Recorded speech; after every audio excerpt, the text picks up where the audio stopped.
Hello and welcome to the Comics Pals. This is episode 318. Your host, Sean, am joined today by Tyler. Hello. I hate allergies. Hi, guys. Allergies hate you too. And Kale.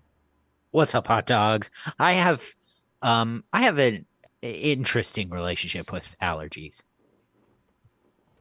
Interesting. What does that mean? Do you guys like Mm, fucking we college or something? Like, what's? yeah, yeah, and it also sort of fucked my mom. Whoa! Yeah. American Pie type situation with So allergies. Got it. it's not like ideal. I just realized that guy's name is Stifler and what that means. And What I'm does that mean? surprised. Stiffy? Oh, okay. Sure. Wow. Huh. Sorry. I All mean, right. Show's over, guys. Uh, We no, I'm just kidding. yeah. Yeah, we've got a lot to talk about today that doesn't involve Stifler or his mom. let's see how it goes. I mean, Yeah, we'll have to see how it goes. Um, and speaking of seeing how it goes, one of the things we're going to be talking about today, a little bit later, is that there's a lot more movement on the James Gunn, Peter Safran, DC universe front than at least I thought there would be this early on. So we're going to be talking about that. DC put out their huge roadmap, or at least a portion of it, of their comics plans for 2023. A huge release of information on that front. Dawn of the DCU, indeed. So we'll be talking about that and a few other things today here throughout the show. If you are watching live, definitely do let us know you're here. Say hello on either YouTube or Twitch. And let's get this party started. What is up? The Medic. That's a name I feel like I haven't seen in a while. Good to see you, dude. I could use I've a got medic a right now, go ahead. honestly. I could use a medic right now, so it's nice to see one in the chat. Yeah, are you a legitimate medic? Because Tyler needs assistance ASAP. I need mouth to mouth. No, I'm just kidding. Sorry. I got to get the horned up factor here now that Marco's gone. So it's who I think it is. You don't want that. isn't it like he's someone you know, right? Yeah, I was gonna say, right? Isn't that like your cousin or something? I think the medic is my brother, actually. All right. Could So be if you want wrong. to make out So with Tyler's that's cousin or with Kale's cousin and just make this, Oh, very yeah, it is. well, incestuous. Sean, keep Yeah, going. so Sean, All right. just go. All Go right. forward. You got it. Don't mind me. So I thought we could start the show with a little bit of an icebreaker as it That relates wasn't to it. no, that actually makes things uncomfortable. So I'm going to break that down. James Gunn recently asked DC fans what characters they want to see have their live action debuts. And I thought that was an interesting question. That was actually one of their first posts, one of James Gunn's first posts on Mastodon. So if you're part of the whole like exit Twitter stage, which we're not, last week I joked about us getting Twitter blue. We're not doing that either. You got to see that maybe. You got to see this from James Gunn. So my question is James Gunn's question. Which DC characters do you think are ready for their live action debut? It doesn't have to be a movie. That wasn't the exact question, so it could be a television thing, streaming thing. But yeah, who would you guys say? I think mine's always been the question. Hmm. I think the question would have a good true detective sort of weird special in him. So You're thinking Vic Sage, not Renee Montoya. I'm happy with either. Do both. so not a series, a special. I do a series. Oh, okay. Hey, listen. Yeah, I'll take it all. Let me have it. Okay. For me, I always thought Blue Beetle and Booster Gold would always be fun to see. Yeah. Oh, Live action. wow. Easy buddy cop. Yeah. So I have an answer that I think is like so basic, and I'm so angry that this is what popped into my mind. You can think of Batman. another one. I will, but I'm going to give the answer Okay. because why not? Lobo. Lobo's been Huh. in Yeah. yeah, Lobo's been in the news recently. James Gunn, a fan of Lobo. Jason Momoa wants to play Lobo really badly. No. Sorry, I buddy. don't see it. They need Raymond's brother from Everybody Loves Raymond. He did the voice in Justice League. Bring him back for That that live tall ass action role. motherfucker. Dude, Yeah. I can't get over the fact that that guy, I love that guy, but that Yeah. guy does Jimmy John's. You know Jimmy John's, right? Yeah. The okay, he The does Jimmy. sandwich. Yeah. Yeah, Yeah. he does Jimmy John's commercials right now, but in every single one of them, he says, and listen to me closely, he says Jimmy's John's every time. I can't handle it. I'm like, wait a second. That's No subtle one told marketing him that's not that the name of the company. I think I'm gonna they're have to doing it hear on that. purpose. They're getting you. Now you remember the ad. That's how I remember it. They're getting us to talk about it. And then I can't even remember the name of this company, but that reminds me of the one where they're like, oh, it's Arby's. Arby's, we have the meats. The meats? The Yeah, what schmeats? You don't have the not the meat? We got the Schmeats. Oh, all right. Well, yeah, Lobo. I feel like, I don't care for Lobo that much, but I really think Lobo would get over. I really It'd be do. fun. Yeah. Yeah, he could be fun. Yeah. Would he be I like think- DC's answer to Deadpool in a way? Like this irreverent R character. Yeah. Yeah. Mhm. In the comics, there's always 100%. Ambush Bug, but I don't think Ambush Bug really works live action. You know Why? But I think he's too goofy. He'd Like, have to be and a real. his He'd power have, set have is to very be. comic book based. He'd have to be a real cartoon. I think. Yeah, no, I can definitely see a cartoon. Yeah, that could work. Roger Rabbit type of thing. So not necessarily a live action like series or movie, but like I would like to see Mr. Mxyzptlk in live action. I think that could be fun. They already did that on Supergirl. Oh, did they? Was he a Yeah, it tiny was, guy with a big head? No, it was on, Thomas that- Lennon. Oh, see, that's good. Yeah. That's a good casting, actually. But they need to do tiny guy, big head. Yeah, agree. Sean, what was your real one? Okay, so my real one is a cheat, Cheetah? but I think it's egregious that this character has not been in a movie before. Batman. Yeah. And this iteration in particular, I'm talking about Nightwing. Because yes, we have seen Nightwing on the Titans show, but that's not gonna cut it. Nightwing is, to me, and I've said this before, the main character of DC. And the fact that there's not ever been a Nightwing, the closest we got was, Robin in the Joel Schumacher films. That's not good to me. So hopefully there's a big old poster board that James Gunn and Peter Safran have that has all these characters and their wishes for them and all that good stuff. Nightwing better be number one with a fucking bullet as far as characters that have not yet appeared in these movies, because I just don't see how you cannot use Nightwing. That, to me, that would be like if, well, all right, that's not a fair comparison, but I was going to say, that'd be like if, that'd be like if Spider-Man wasn't around. Like if they just didn't do anything with Spider-Man. That's how much I respect Nightwing. So Nightwing's a big property in the comics right now too. right. Like I whenever I get the images for Pals Pulls, I use this website called League of Comics Geeks, which every week their new comics are sorted by the amount of people that are pulling it. Anytime Nightwing is out, it's always number one, which is wild because it's number one before Batman, before any Avengers stuff, before any X-Men stuff. It's nuts seeing that. Sean Glennon in the YouTube chat said he wants a Mr. Terrific series, which I'm down with, and I think you might be onto something, because didn't James Gunn tweet out Mr. Yes. Terrific? Yeah. Yes, he did. Yeah, an image.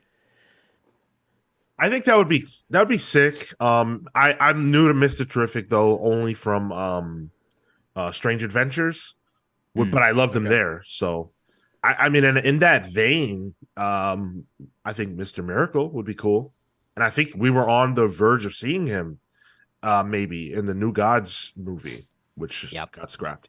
Actually, this week, Tom King talked about that. I was surprised, Huh. but he talked about the New Gods movie that he was working on with Ava DuVernay, and he said that no one has ever read that script that he wrote, but that he doesn't even have the time to work on anything movie wise at all. So Mm. we won't be seeing that for sure for He's a writing a new while. book for DC that we'll talk about later, but yeah. Yeah. Yeah. So if you guys have other picks, I would love to hear them because DC, one thing we can say about DC's films is that we haven't seen enough. And I think it's interesting that, people have seen what Marvel has to offer. Like, you kind of know how you feel about the Marvel universe already, Mm. because of all these movies. But as far as DC is concerned, when you get past the characters that you immediately think about when you think DC, who else have we seen? You know what I'm saying? Like, not much. We haven't gotten weird at all. We haven't gotten obscure, and we really haven't gotten past the pasty white, and I don't say that disparagingly, basic, generic DC characters that everybody loves. We have not gotten past that in the almost, 50 years of DC movies or 60 years, whatever it's been. Mm. That's a Outside of shame. outside of Cyborg, we haven't had a prominent black character either, right? Not off the top of my head. Yeah. And even then, did we really get Cyborg? We got the Joss Whedon Cyborg, which was pretty bad. But I don't know. I actually look. I know saying this is unpopular, but I'm always down to take my lumps.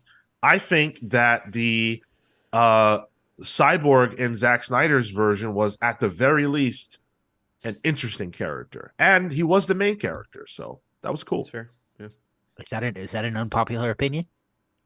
Well, to say anything positive about Zack Snyder's Justice League, Oh, I feel yeah. like especially around Okay. these parts. Yeah. Yeah. So I'm very excited to talk a little bit later about the James Gunn stuff, because that's all really cool and fun. But we can't get to that before I talk to you guys about the Comics Pals. If you want to support the show, the best way to do that is to head on over to patreon.com/the Comics Pals. I want to actually say thank you to a few wonderful people who have decided to support us over there at our $10 tier, where you can get a superhero and a supervillain nickname read on the air.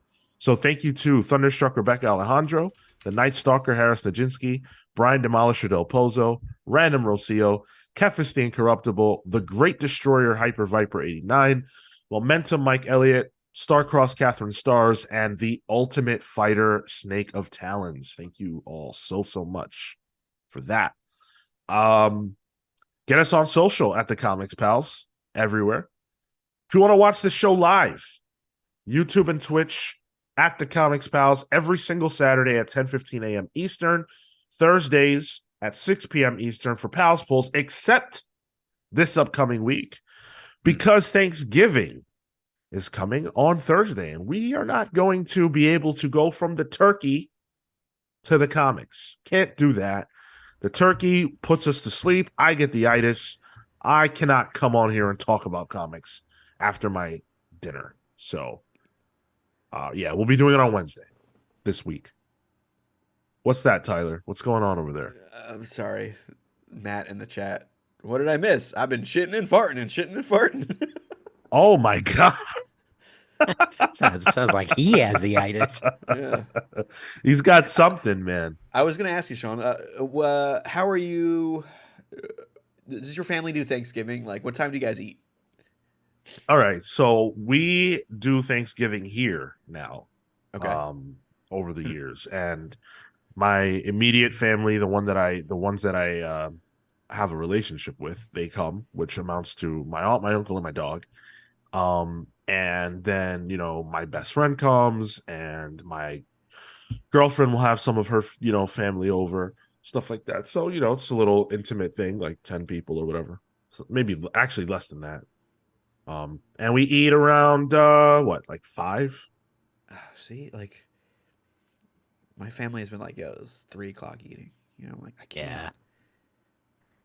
You gotta hit that lunch and then come back the rest of the evening for the leftovers. I guess, yeah. I have no idea what I'm doing this year, to be honest. My family's Hey, not big on it, so you can come over here if you want. You're more than welcome. I could bring this bussy bread I made. All right. Don't bring the bussy bread. I'm not giving context to the listeners or the viewers for that. That is something that was in the pre-show. Nobody else gets pre-show. Yeah. Yeah, what you guys don't know is that for the last 6 years, we've done a show for ourselves before the show starts, and no one hears. That's what I do. You don't. Oh God, you don't know what it used to be like. We've talked to you about it before. Yeah. Oh my God. I know what it used to be like. I was on a couple episodes, and I made sure when I was on, I'm like, hey guys, we got to fix something real quick. Word, yeah. Going live definitely helped. Yeah, hey Harris, Saturdays. Welcome. Yeah. Hey Sylv, welcome. I'm happy to see you people. It's good. It's good to hang out with everybody on Saturday mornings. This is our ritual. Yeah. Appreciate like Thanksgiving in the podcast form. Yeah. Sean, good to see you in YouTube. Sean Glennon. Yes, Sean Glennon. That's a new face, for me at least. So welcome. Thank you for joining. I didn't get through the plugs, so I do want to mention that the next book club vote is up on Patreon. So if you are subscribed to the appropriate tier, you can vote in the next book club vote.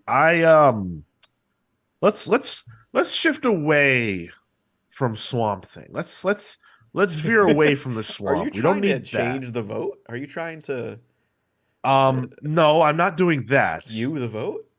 No, not at all. I think the thing, though, trust me, I definitely wanted to. It's okay to ask for the things you want. That's reasonable.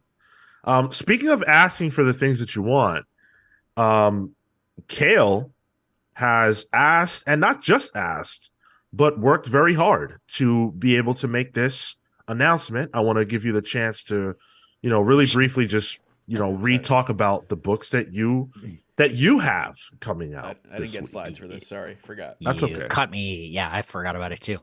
Kamen Rider Kuga comes out on Tuesday, on Cougs Day. Kamen Rider Kuga, the manga, from Titan Comics. They've got a new manga imprint. I'm very excited to be working on a Kamen Rider book.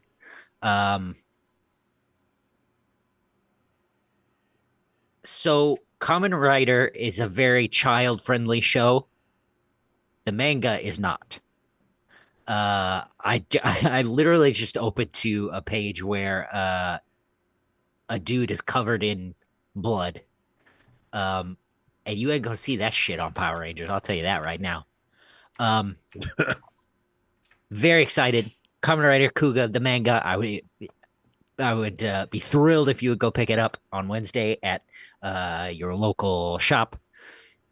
And also, while you're there, Kamen Rider 01 comes out also on Wednesday from Stonebot Comics.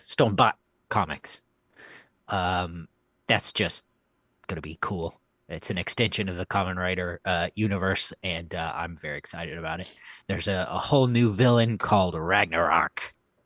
Oh, all right. And Ragnarok, a name or a word that's in the news lately, or not in the news, but around the way because of the game that came out. So, oh yeah. Pokemon? Yeah. No, not that one. God of War. The good one. Yeah, God of War. Congratulations again, and I know I will be picking up my first ever Kamen Rider book this Wednesday. So I think you'll like it. I think Kuga anyway. Once you get your head around reading a manga, I think you'll like it. That's a big if. Oh, that's right. It's a manga. Well, fuck it. I've bought mangas that didn't have my friends' names on them. So I'm Oh, definitely gonna buy. that's one thing. It does say lettered by Jessica Burton. Some of you might not know that's my pen name. So I will take care of that, in later editions. But What's that? A nom de plume? Is that what that's called? yeah, Yeah. yeah, Yeah. yeah. Uh-huh. Man, I've heard of taking someone's name in marriage, but come on. Yeah. Huh? Oh man, that's funny. Oh boy. All right. So let's shift gears. We have some listener comments on deck. I'm sorry, did I miss something? Sylv, that's my wife's name. Is Jessica Burton. That's it's Yeah, it's just not a actually a pen. yeah.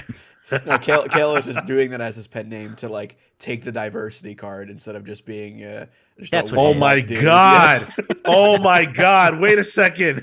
Do we have an Akira Yoshida situation on our Yeah, hands yeah. here now? Yep. Is Listen, that what we're dealing with? I thought it was such a bad idea that I've actually talked myself all the way back around. Oh my god.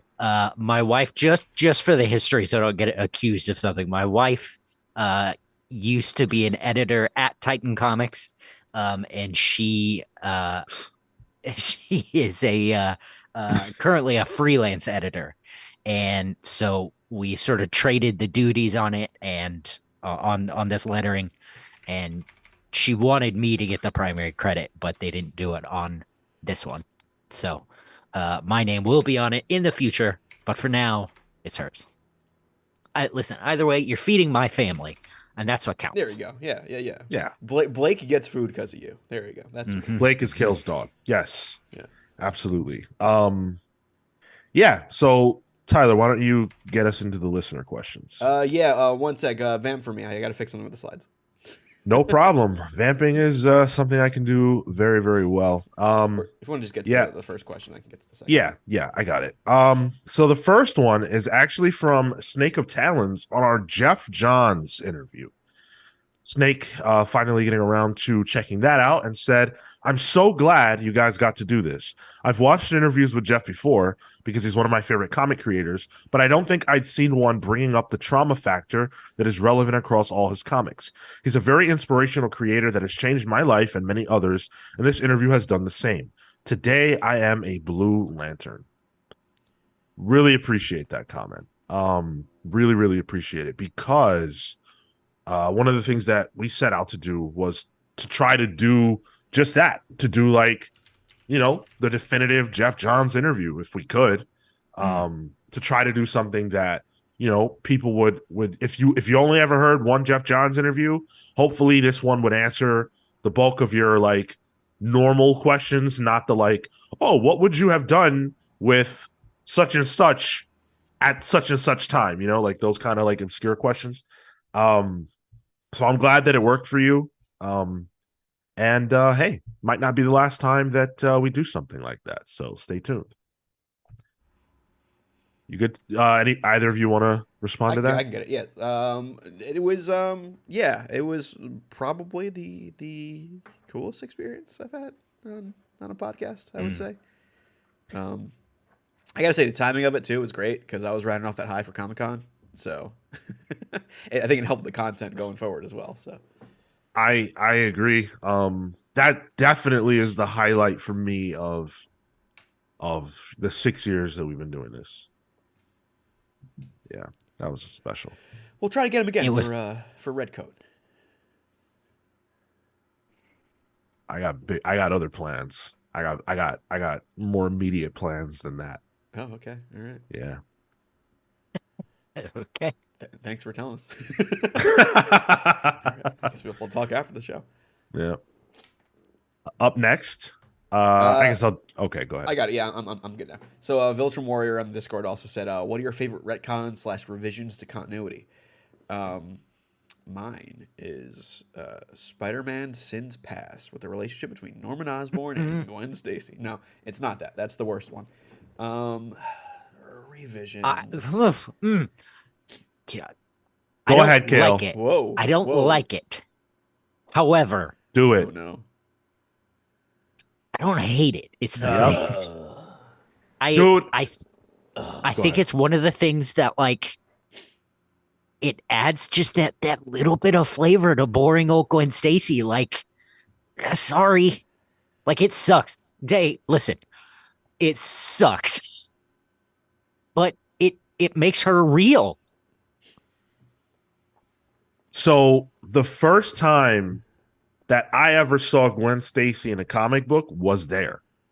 And Oh, yeah, like, Wow. yep.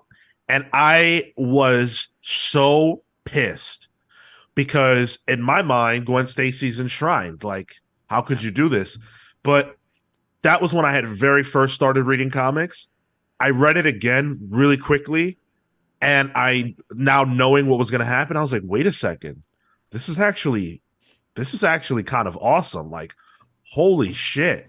Because it not only does it kind of like change the way you look at Gwen Stacy a little bit, but not fully, because you know that she was manipulated, and especially what we understand about power dynamics.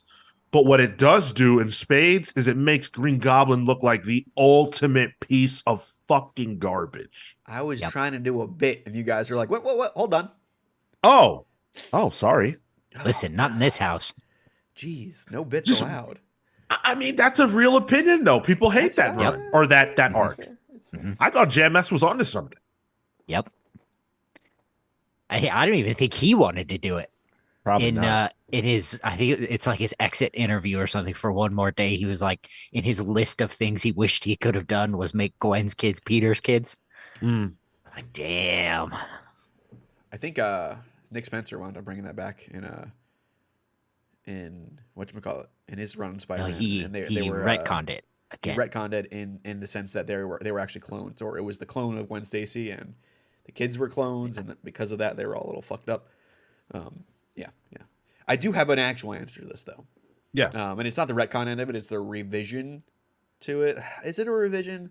Maybe I'm reading this wrong. I was gonna say New Frontier as like a revision to what DC continuity was, but I guess that's more of a retelling. Hmm. Um, Yeah. so I guess it doesn't really answer the question. You guys keep going.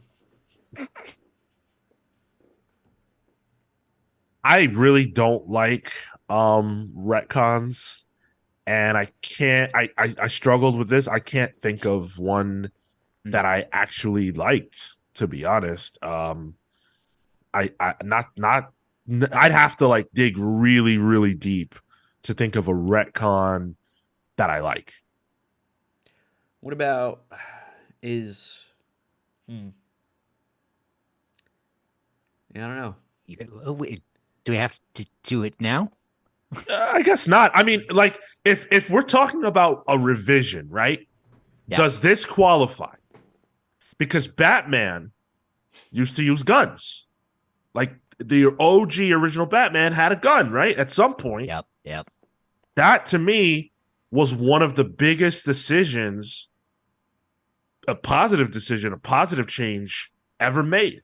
I think that no gun, no killing rule cements Batman in a specific way because yeah, lots of other heroes don't kill. I don't know if that was the way of the law of the land before they made that change with Batman, but I think if Batman were a killer, he wouldn't be as good of a character, not to me. So, I would go with that. That's a deep cut, but that's what I would say. If we're talking revision. I have an answer to this. Hmm. It's the spectrum of Green Lantern cores. That not being an good. original part of the Green Lantern Right. mythos. That's a great answer. Yeah. Yeah. The core showed up a little, later, and it wasn't just a magic ring at that point. But then the expansion of it, like, oh, here's this grand cosmic thing that's been around this whole time. That's probably one, and maybe like the Court of Owls always being in Gotham might be one too. It's like, oh, they were always kind of pulling the strings here and there. That was pretty fun. Yeah. I like even those types of things are like tough for me because as much as I love that story, and I'm certainly not, I have nothing against it. I'm always like, yeah, really? They stayed in the shadows this whole time until now. And Batman never had a clue and stuff like that I struggle with. So Yeah. Especially with the character that's been around in this city and almost exclusively nowhere else. You right. tell me he didn't know No inkling, but other people know. Yeah. But the world's greatest detective doesn't know? Okay. Yeah. I think mine, and now that we're laying it down, I'm not 100% sure this counts, but for me, one of the most interesting things that's happened to Spider-Man is Superior Spider-Man. I think it's probably the best thing that's happened to Spider-Man. Um, Wow. because it made it interesting. It gave Peter and Otto something to do and an unclear future. Mm. Sean would know. And Dan Slott fucking sold it, for years. So yeah, I think that's mine. I don't know if I'll ever read that. I think it would take a book club situation or something like that to get me to read that, and it would be under protest, but I'm pretty sure that it's good. Like I'm not even saying I don't think it's good.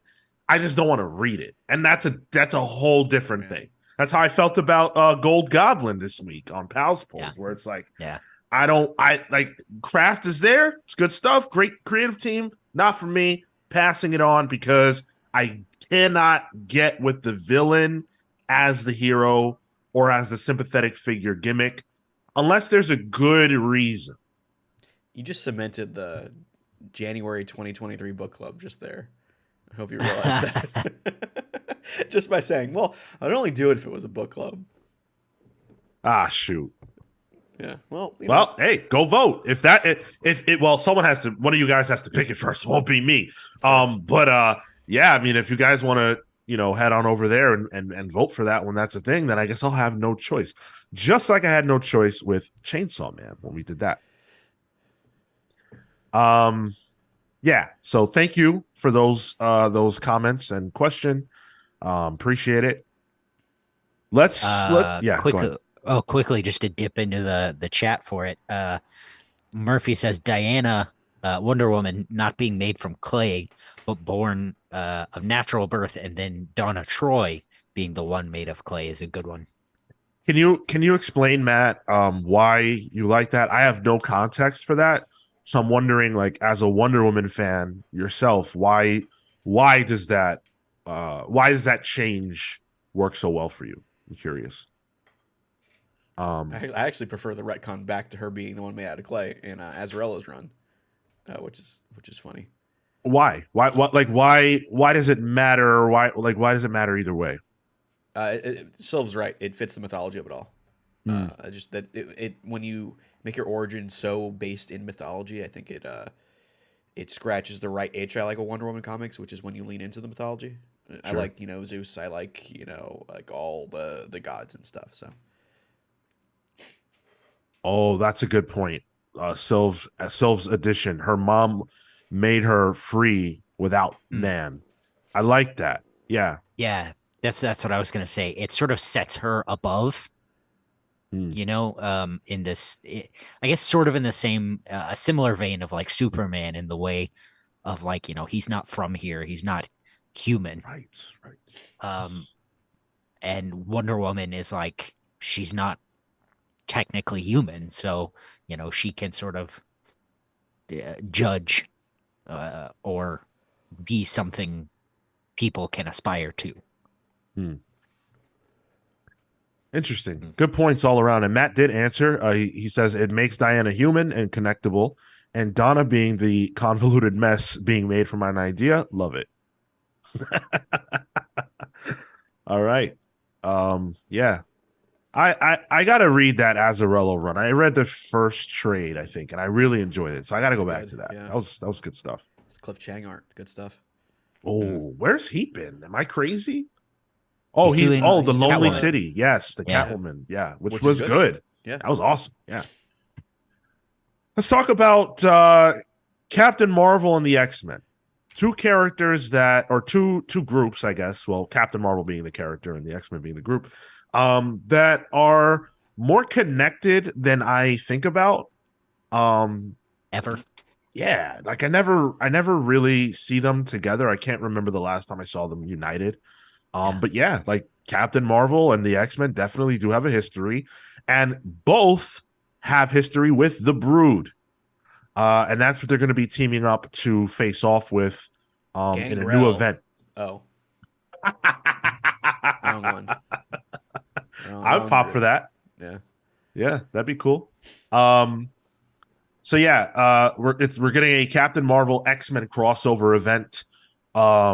It's got well, okay, yeah, the name is Revenge of the Brood, but the X-Men part is the Lord of the Brood, and the Captain Marvel part is Revenge of the Brood.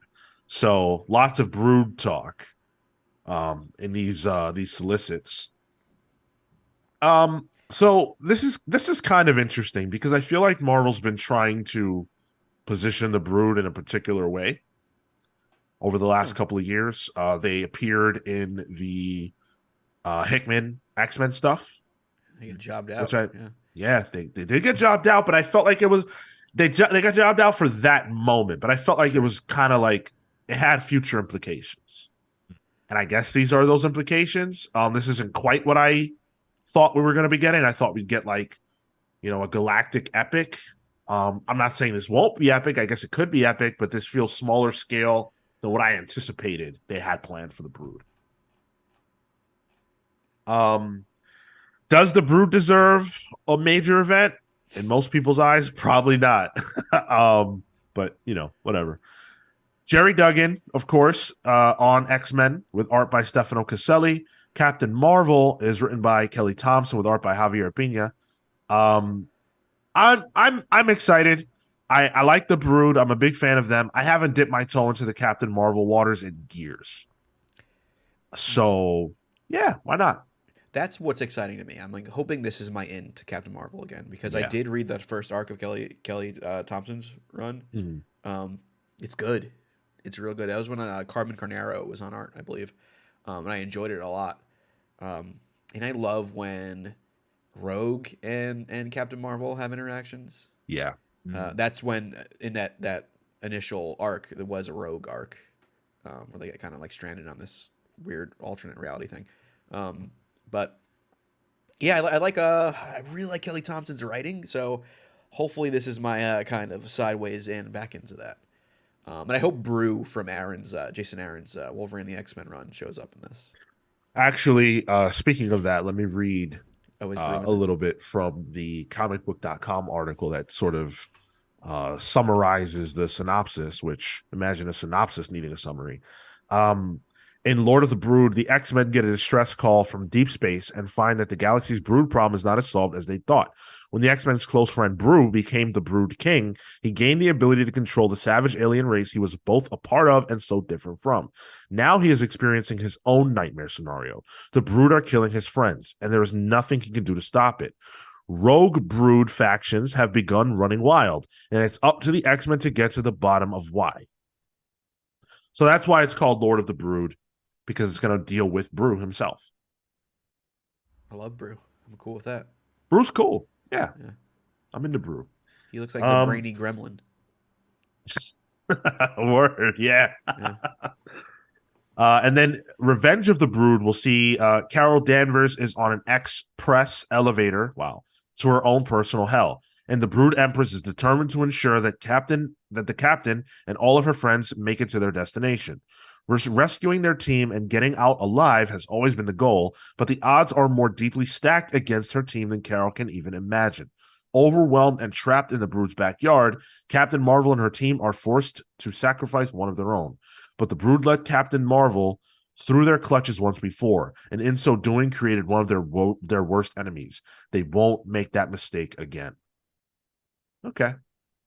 They are going to Also, make like, that mistake again because yeah, they're going to die, definitely. but yeah. Yep. I also like how Captain Marvel's supporting cast is in this. At least in the cover, you can see Spider Woman and Hazmat, which are two characters I really like. So Spider-Woman is currently in Captain Marvel.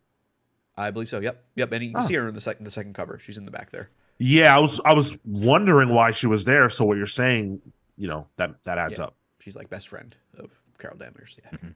Oh, very good. I like that. Speaking of best friends, can we talk about because this was solicits week, and Marvel and DC both put out their solicits, and one of the things, And they're best friends. oh yeah, notable best friends. One of the things that was announced that I am really excited about. I'm more excited about this than anything else we're going to talk about today, and that is that best friend of Jane Foster, Darcy Lewis, is making her debut in the Marvel Comics universe. Let's go. Sean just put this in the notes just so I can put a picture of Kat Dennings on the screen. Like, I know.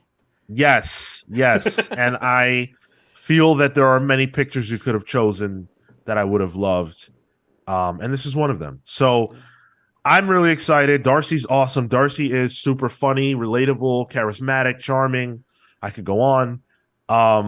And she's going to be a recurring character, presumably, in the new Scarlet Witch series by Steve Orlando, that is going to see Scarlet Witch owning a bookshop and a book shop, a magic shop. Yeah. She's Anya. Then. Yeah. Yep. Okay. She is basically Anya. And the unlettered preview pages that Marvel has put out show Darcy. I would say it's film accurate. Her appearance. And Quicksilver stopping by the bookshop to have a chat with his dear old sis. Ralph Boner? No, not Ralph Boner. I was not going to buy this comic book. I will be honest. I was not going to purchase Scarlet Witch because I don't know. I feel like I don't know how much meat there is on the bones of a Scarlet Witch solo series where she's a bookstore owner. But hey, I could. But go ahead. Yeah, I could be wrong, but that's how I was looking at it. Now that I know that Darcy's making her debut, I'm at least buying the first 2 issues. Have you seen the covers? I don't think I have. So here's the thing. It's a Steve Orlando book. Historically, I have not liked Steve Orlando books. I think Martian Manhunter was the only one that I liked. And even then, did it ever finish? I feel like something happened with it, or it was delayed, or something like that. Yeah. But there's a lot going on here that is trying to reel me in. I like Quicksilver. It's cool to see Darcy in it. Yes. Russell Dauterman covers.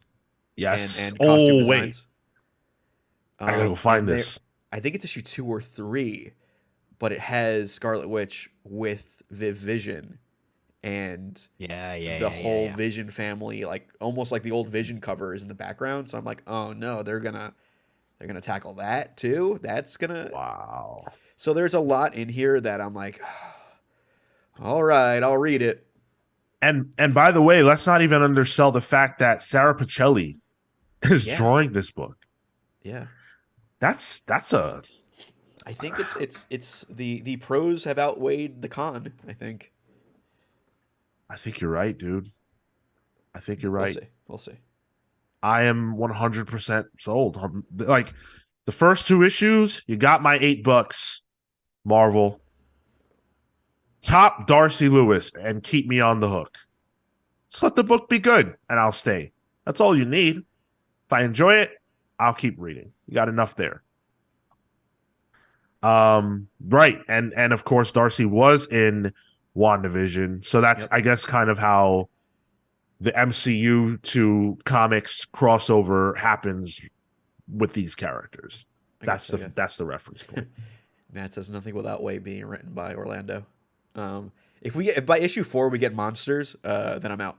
I feel like that's a lot of Steve Orlando books just wind up turning into, oh, this is about monsters. It's a Scarlet Witch book, dog. They're going to be magic monsters. No, I'm thinking like kaiju and stuff, like big. They're going to be magic kaiju monsters. Well, we'll see. That literally happened in Trial of Magneto. Yeah, I know. I hated it. Yeah, me too. Yeah. That was a part of why. Oh my goodness. Yeah, well, I'll definitely be showing up for this one. One that I am also going to be showing up for, and I'm really interested to hear what you guys have to say about this next book that we're going to talk about. So Rick Remender and Max Fiumara are putting out a new Image series called Sacrificers. And on Free Comic Book Day, we will be able to get a first look at what this is going to be. And so this is the solicit.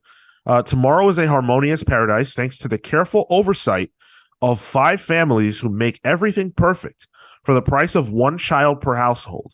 Now, as that bill comes due, a son expected to give everything for a family that never loved him and an affluent daughter determined to destroy utopia must unite to end one generation's unnaturally protracted reign.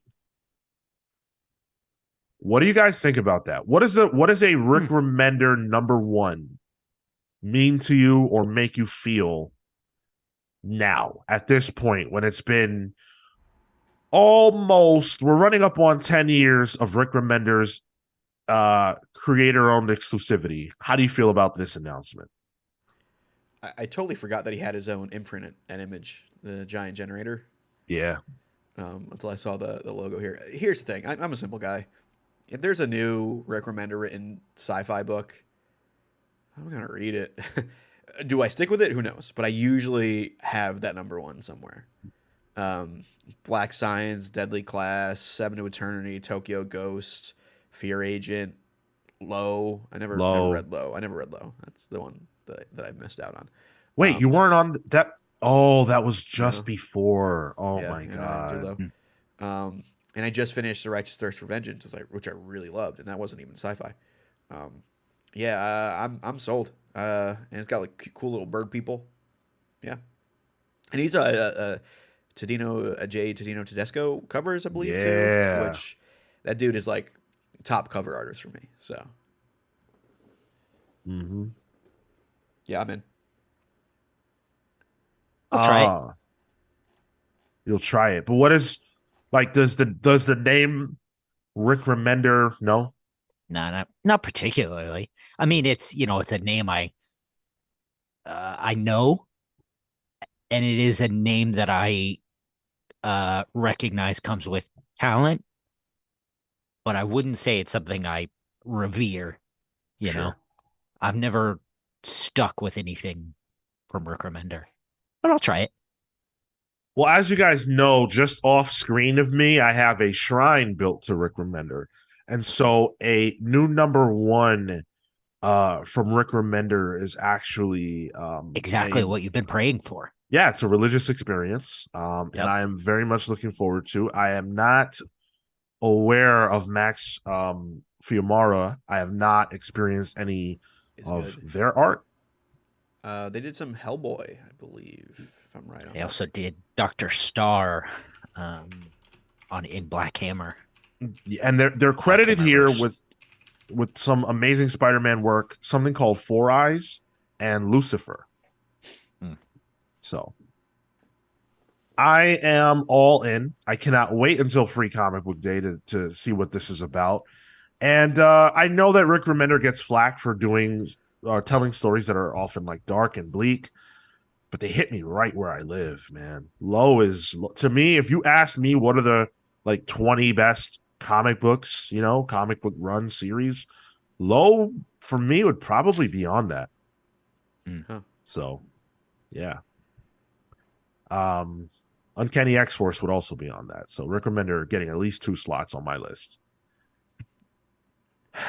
But, all right. So I didn't get you with that, Kale. I didn't get you with that.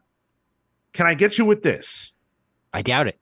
All right. Let me try. Give me a chance. Sometimes you say that, and then... Fair enough. All right.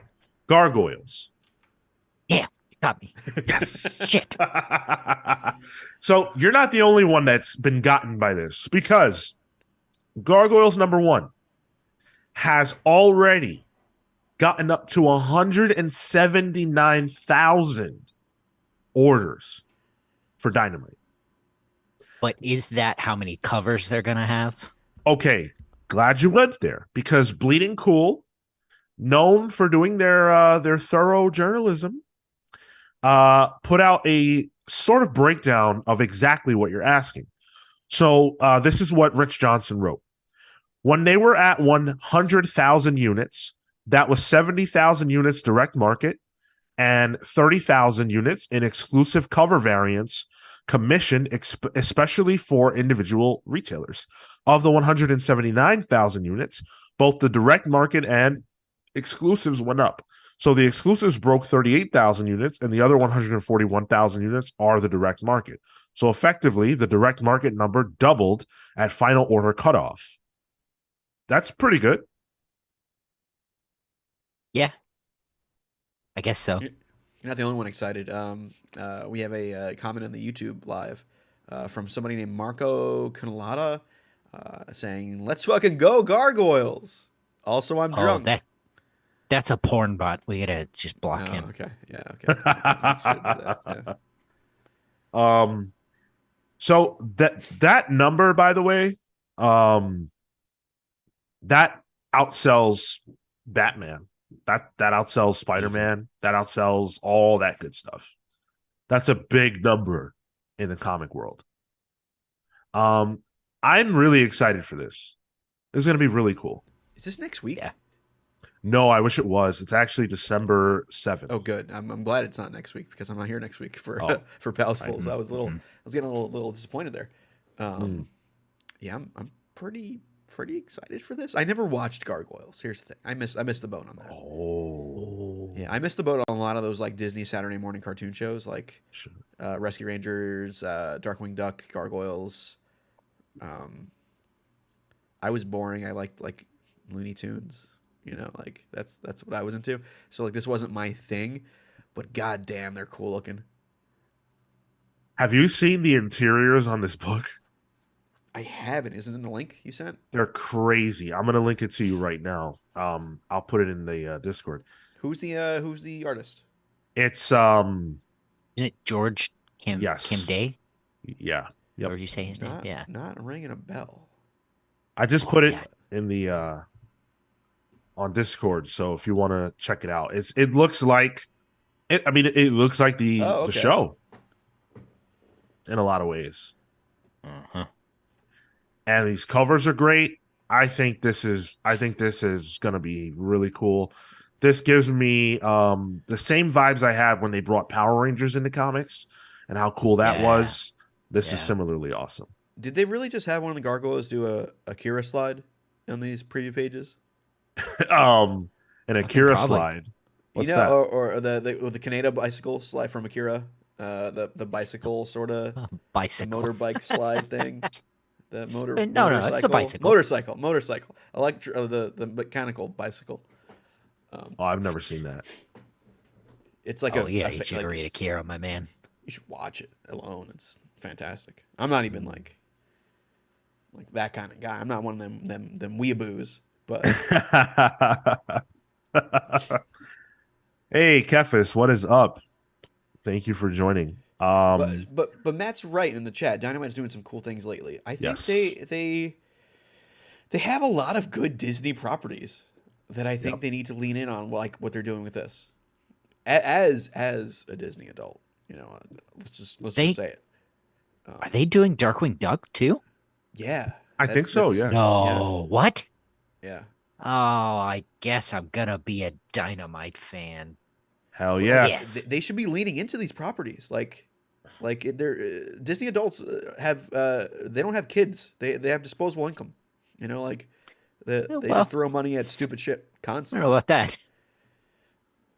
Let me tell you something. Not only am I buying this, not only am I buying Darkwing Duck, I'm going to be buying Red Sonja again. I am so excited because Torun Grønbekk is going to be doing. Oh, true. Yeah. I'm going to buy that. I've been waiting for my end to that series again because I fell off a few years ago. I'm back. I love Red Sonja. Dynamite has an opportunity to elevate their cachet right now, and at the current moment, they're doing everything they're supposed to do. Like Dynamite is not just Vampirella or Stripperella or whatever they have. Betty Page in that. Stripperella? Do you remember Stripperella? Stripperella? Yes. Yeah. Stan Lee and Pamela Anderson's Stripperella on was not FX. It was what was it called before? Spike TV. Yes. Spike Right. TV. Yeah. FX was Spike TV. Was it Yep. not? It was. Yep. I don't. Yeah. What? I Yeah. didn't know that. Yes, dude. I can't wait for all of this. This is great. Dynamite is on a roll. Super fun stuff. Speaking of fun stuff, at least I think this is fun. Uh, James Gunn and Peter Safran are saying that they are about done with their DCU timeline and the Bible that they have crafted for going into, putting out these films and television properties. A Bible, of course, in this context, is when a creator or creative team, they basically lay out the do's and don'ts, the characters they want to use, the things they want to say, the narrative they're trying to tell in one chunky, referenceable, piece of work that is just something for everybody to work from, essentially, and to understand what the big ideas are and stuff like that. So they're doing that, and they're going to be presenting all of that to the WB Discovery team very soon. And so it looks like we're actually in the month's end of seeing this ourselves, like within the next couple of months, than anything resembling a year out, which is what I thought. I thought like 6 months, but it looks like it's going to be a lot sooner. I wonder if that's something they sort of had to come to the table with, like at least an idea, a presentation of what's your vision for. I also think that Marvel does their phase timelines, which is such a big thing, that they kind of need to be ahead of the game and showcase, like, oh, well, here's what our timeline looks like. Whether or not they stick to it, who knows? Yeah, it's just weird seeing an announcement of a potential announcement. Like, it's to be fair, this isn't an announcement. Fair, okay. James Gunn was pressed on this on Twitter because, as things do, they leak, and there was some scuttlebutt about it. And so he actually responded, which is pretty cool. And he said, yeah, it is true. And we're going to be presenting to WB Discovery. So what I'm curious about from you guys is, do you think that this is too soon? They just got the job in November. Kale made the point that maybe they had to come in with something. I could see that. But to have an outline for years worth of storytelling that you essentially are done with over the course of a month, maybe 2, that's pretty fast. I don't think so. I think it's pretty easy. Like I think it's easy to know what's wrong with the current DC universe. But that's not all this is. Well, we don't know what it is. It could literally just be like, here's a timeline, here are the key characters we want to work on, and here are potential slots we could put them in. It doesn't mean creatively we need to be like, all right, well, here's how this ties into this, and this character is going to show up in here. Like, it could be very top level if it's this soon. I'm saying I think even that is fast. Like, even just saying these are the like movies we want to do for these particular characters, and because even that, like, there has to be some degree of knowing how it interconnects, even if it's not written down. Let's say it's not written down. Sure, fine. James Gunn has to have that idea. He has to have a vision for where it all goes. You can't say this is the outline without an idea of where it goes, or what it means, what it says. There has to be something, even if it's just in his mind. He's pretty savvy, though. Yeah. Is he a comic book reader? I think he is. Yeah. Yeah, I mean, if he wasn't before, which I'm pretty sure he was, he has to be now. Yeah. Yeah. He made So, Super. and like he knows what he's. yeah, and he's had a pretty like deft hand in everything he's done. And I guess what I mean by that is he's written everything he's done comic book related, so I would imagine he at least has a bigger idea of the universes he works in, whether or not, like in the MCU, you know, whether or not he crafts it, or, in the DC where he's just sort of picking things apart, you know, surely he's got this bigger plan even in his head that, he can come to the table with. I I picture James Gunn as the type of guy where you can lock him in a room for a day and he can come up with a coherent story. Yeah. Yeah. Like he is a creative guy. This seems like, yeah, I can see him coming up with something pretty quickly, honestly. Especially somebody who is like a DC fan. Like I'm sure he's been gestating on this for years. Especially once Marvel was like, "Hey, fuck you! You did some dumb tweets." Disney. Sure, fair. But like he's been working on Peacemaker, so I'm sure like he's been in the family for a bit. Suicide Squad. Sure. Yeah, dude pulled Vigilante out as a character in Peacemaker. Like, And made him fantastic. yeah. He brought up oh geez, there's some deep cuts in Peacemaker. Yeah. I I think when you're getting paid millions of dollars to have ideas, that's incentive. I Yeah, Yeah. I Yeah. think it's also worth pointing out that he is still actively working on, Marvel content, Marvel material. The Guardian stuff is not complete. So, there's some aspect of his work that's still that. What's that, Tyler? I was just wondering what phase of Guardians. We're in post production at this point. We have to be. I got a figure, Yeah. but I don't know that for sure. Um, I don't know that for sure. But it's worth considering that too. We don't know how much of his day involves that. And he has said that he'll be busy with Marvel. He'll be doing Marvel stuff until March, and then it's over. Um, IMDb says post production. okay, Yeah. Okay. yeah. So he might not have too much to do in that regard at this point. As the director, you don't think so? It's not as hands on.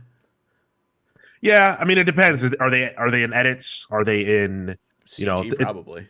yeah. So Yeah. um I I'm not worried. I'm far from worried. I'm not concerned by this. I was hoping to not hear anything for a little while, let them cook something up behind the scenes and then just wow us down the road. But hey, if he's got it and if he's excited about it, I mean James Gunn is talented. I highly doubt that he's gonna look back and say, "Shoot, I should have waited. I should have waited like a few more months. I should have thought more about this." I'm sure if he feels good enough presenting it to the board of Warner Brothers and all the people who are involved in a process like that, then it's got to be something he's confident in. It's also James Gunn too, so I can imagine it being some really weird wackadoo thing. It's like, all right, here's Mr. Terrific, and here's Lobo, and we're gonna build up to Eclipso. It's gonna be an Hope it's not. Eclipso. Yeah. We have Detective Jim Ragman coming is in. actually Yeah. the linchpin of the entire universe. Well, one thing we know we won't get is 4 Batman because David Zaslav spoke out about the way that things went in the old regime and what we can sort of expect from the new one. And he said, I think over the next few years, you're going to see a lot of growth and opportunity around DC. There's not going to be 4 Batmans. And so part of our strategy is drive the hell out of DC, which James and Peter are going to do. I think they've thrilled the fans. I think they're going to thrill you over a period of time. I think that's fair. Both of them have been a part of big success at DC already. The aforementioned Peacemaker, Suicide Squad, big successes, and then Peter Safran being the one of the main producers behind not just those titles, but also Aquaman and others. So, good pedigree. And I'm ready for there to not be 4 Batman. I'm so ready for that. Love Batman, don't need 4. First 3 Jokers, then 4 Batman. We got to stop here. It's too much. Yeah, where's this going? How many is enough? What would be the one thing? What would be the thing that could be on that in that Bible or be on that timeline that would let you know, all right, this might just work? Superman in big bold red and blue font. That's my answer. In bright red and blue font. Like if we're talking like a legitimately written down.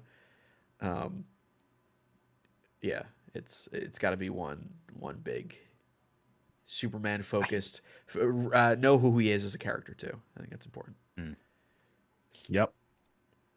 Not to hit on this every single time we talk about this, but for me it would be the Justice League in the middle, and then the branching out of everything else, just like a whatever graph that is. Yeah, Chillmonger on YouTube. Hey, what's up, Chill? Check out Chillmonger's YouTube channel. Just Chillmonger. Does a lot of cool stuff. Be going live today with the Marvel 33 burning questions. The Marvel burning questions. So go check that out. Chillmonger, He you said, should probably go to a doctor because you got a lot of burning going on. Like that, there's a lot of those burning questions. "Whoa, not me." Yeah, cream for that. Hey, I got cream all over the place, man. Dealing with eczema. But Killmonger said Justice League by 2026. What are we in now? 2022. I think that's reasonable. Yeah, if they go the route that we've talked about on this show, where you kind of start that way, I think that's very achievable. Especially if they hire us. Yeah, Oh, that would be great. I can knock out a Justice League movie in an afternoon. I tried sneaking onto WB Property Studios when I was in California. How'd that work out? You know? Not well. Did you get caught? I was like, yeah, I know Jeff. I swear. He's there. Just let me talk to him. I swear. Yeah, I know which office he's in. I can do it. No. Oh my God, that's disturbing. You didn't really do that, did you? No, I didn't fucking do that. Oh, okay. I had to ask, man. I was too busy guzzling down chili cheese dogs. Come on. Oh, the Sucking glizzy on guzzler. chili dogs. Wow, Tyler, who knew? And that's gonna lead into our main topic because, yeah, we're the age of James Gunn and Peter Safran will be dawning soon in the film world. But the dawn of the DCU in comics is upon us. And when you talk about timelines, DC put out a nice and snazzy one for us, which is on the screen right now if you happen to be watching this. And it shows off, I'm not sure, I don't think this is complete. It doesn't look complete to me, but it shows off, it gives us an idea of where they're going, what the plan is, who they're going to be focusing on. And we got a lot of announcements, a lot of book announcements about the shape of things to come over at DC Comics. And I have to say, it's kind of exciting. So, in our main topic, we're going to be talking about that, the books we're most excited about here, and where we think DC's headed. So, if you're watching this live on YouTube or Twitch, we will be back in 5 minutes or less. That's the Comics Pals promise. Otherwise, stick around. Stay tuned. We'll see you in a moment.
And we're back. I don't know if that was 5 minutes or not, but I sure hope it was. You If only you made are it. still, You made a guarantee, and then you're like, well, I'm not sure. Uh, listen, what we'll have to give this podcast away for free. Ugh. what are Yeah. my words worth?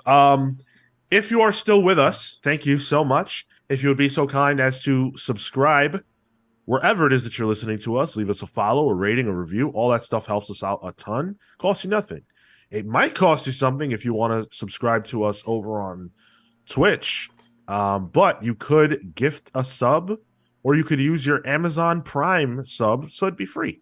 We appreciate all of that. Thank you so much. Let's keep this train rolling.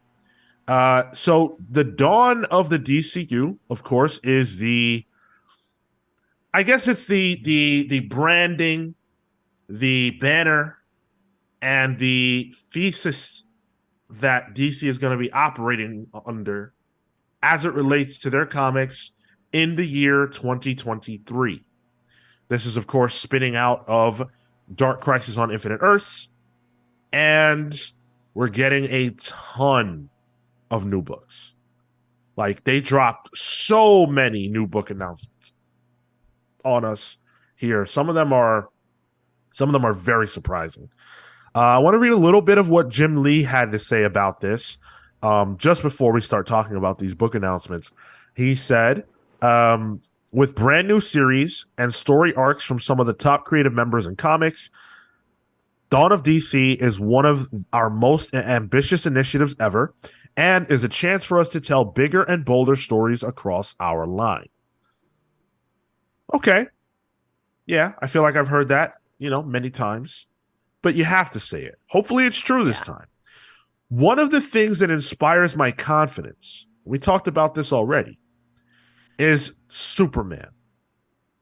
And the fact that Superman and the family of Superman appears to be front and center in this line-wide rebranding, if you will. And so basically what we have is a timeline image. Up top says Dawn of DC 2023. It starts with DC Universe Lazarus Planet, which is the upcoming Magic-inspired event where Magic has gone haywire post Batman versus Robin, and things are nuts. Lazarus is all over Earth, and it is amplifying or changing the powers of people who have them and granting powers to people that don't, and doing interesting and unique things with that. So that will be sort of how DC kicks things off in 2023. But the very first character emblem that you see on there is Superman. Sure. That's a good sign. So I want it out of the DCEU. Sorry? It's what I want out of the DCEU, like right. the movie verse, yeah. Yeah, exactly. I think yeah.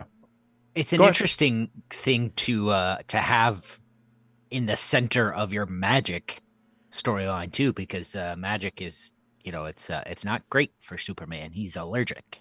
Sure. Yeah. I know that. Are you allergic to magic as well? Magician specifically, yeah. Tell me about that. Cats, dogs, dust, dander, trees. I wanted to hear about magicians. Magicians. I was getting there. But what happened with that? It's just I think it's because they have a lot of rabbit hair left over on them. Okay. Yeah. But see, the thing is, when you're with one and they give you all the allergies, they can give you a scarf and then a scarf and then a scarf and then a scarf and then a scarf and then a scarf. I wish I hadn't pulled on that. I wish I hadn't tugged on that because it never ends. Moving on. Decent bit, guys. Decent. That's decent. So we are getting a bunch of Superman stuff. We know that Philip Kennedy Johnson has been doing a great job with the character over the last couple of years, but they are adding to the roster of creative people who will be working in this sandbox. Dan Jurgens and Leah Williams are going to be a part of the Action Comics creative team. Those are two very different people. I know, right? Yeah. And I like that. Didn't we get news about this previously? Yeah, we did. Okay. Yeah. So that's pretty cool. They're going to be telling stories in the margins or the back matter, I should say, of Action Comics. So that's Oh, cool. okay. Yeah. Um, we're Is getting Leia doing a Power Girl? Did I remember seeing that yes, correctly? Okay. yes, I Yep. believe so. Yeah, Who's doing Power Girl? Leia, I Williams. believe. Yeah. Right. That's gonna be fun. Yep. That'll really echo the old Palmiotti and Amanda Connor stuff. I'll True. bet. Yeah. Let's go.